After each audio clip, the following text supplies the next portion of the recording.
So I know that there's a basic, well, not a basic, but there's quite a complicated formula that you guys use to you know, assess how much somebody can qualify for. Yeah. But in layman's terms, how do you calculate that deal? And that is the greatest part of our job is puzzle solving. Right. We get Yes. everyone's financials and the numbers and the bank's rules, and we sit there and we try to solve a puzzle. Right. And that's probably what attracted me to the business.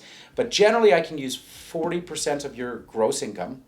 If you're making $100,000 a year, okay. 40 grand, Yep. and that can be used for a mortgage. The rest of it you have to pay taxes with. You have to pay your cell phones, your car bills, your gasoline. Right. The banks have, over time, over 150 years, found that this to be the maximum amount someone can afford and still live their lives. So 40%. It's about 40%. There's apps Great. online that will kind of break it down. It's a little more complicated than Yes. that. Lower credit score, so watch your credit. You might only be able to use 35%. Right. You know, if you have that big car payment, that'll eat away. That's something that you can use for your mortgage. Okay. So the other piece of advice when we go to high schools and teach money to kids, or when I'm sitting down with a client, is buy your house first. Yes. Get your car second.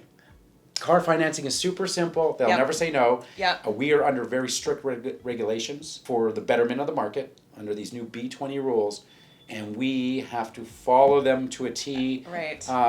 Which means, you know, you are eating away your buying power if you start buying other stuff. Okay, so let's say that again. Buy your house first, Yes. and then your car And afterwards. then everything else afterwards. Exactly. Yeah. That's awesome.